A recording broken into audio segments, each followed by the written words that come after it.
Well, one, we've got a lot of bush. Two, we've got climate change happening, making conditions, we're seeing a lot drier conditions through the summer and more intense temperatures happening. And along with higher temperatures usually come stronger winds. So the potential for a big fire in the Shire again, because it's happened a number of times, is huge. The devastation caused by these bushfires is almost too much to comprehend.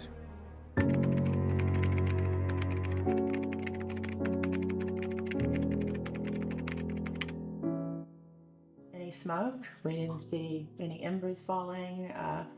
Didn't hear any helicopters. None at that time. Nothing at that time. So we kept thinking, is it really that serious? But then we kept getting the text. Yeah, text basically said, leave now or be prepared to defend your property. So you got in the car with the dogs. Then we got a call from my daughter saying perhaps we should watch Channel 9, I think it was, because it looked like our house that they were filming. So we turned the television on and unfortunately we watched our house burn down. The first thing that we saw though was right in the corner of the kitchen. Our house was like a U shape and it was like burning, and then they panned out to go to another situation, and then a few minutes later they panned in and the whole house was on fire. That quickly it just took off. When you see statements about, oh, no one died in the bushfire, well, no one might have died in a bushfire, but their lives have been ruined beyond, financially. You'll have breakdowns with relationships. Well, all sorts of things will occur. Bankruptcies. Just people will inevitably suffer.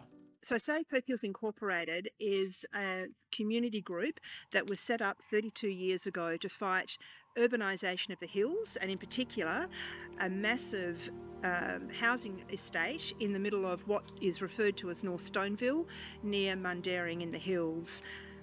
This estate would involve around 3,000 to 4,000 people, and for 32 years the community has relentlessly opposed any plan to urbanise this land because it's inappropriate, it's dangerous with its bushfire risks. Climate change is driving increasing risks, and with that comes increasing risks in regions like this, the Perth Hills. The hills are not suitable to be urbanised because we cannot place thousands of people deliberately at risk in an area that is a proven extreme bushfire zone. We've only got two roads out of this development. That's Stoneville Road and Roland Road. And the odds are that at least one of these roads will be compromised in the event of a bushfire, and trying to get that many people out on a single road is going to be chaos. It's going to be people are going to be filled with adrenaline and panic, and errors are going to be made. People will be trying to escape. At the same time, emergency services are trying to get in.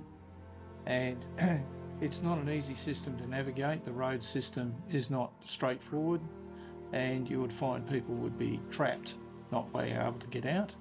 And emergency services would have a really tough job in trying to navigate their way in and around that proposal.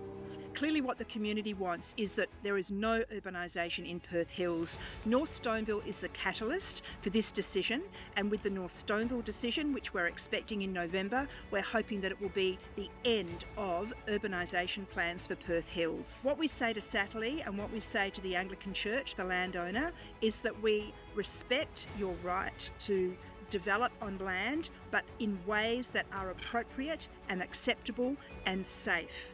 North Stoneville is none of those things.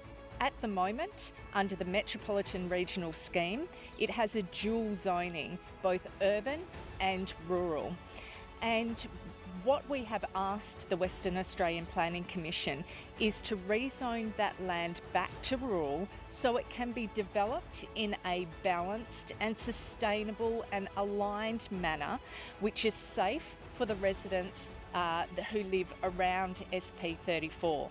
There's just not enough firefighters, there's just not enough fire appliances to defend every home and every structure in this development, let alone the properties that we have at the moment. So the North Stoneville development would be undefendable. The North Stoneville development is one that should never go ahead.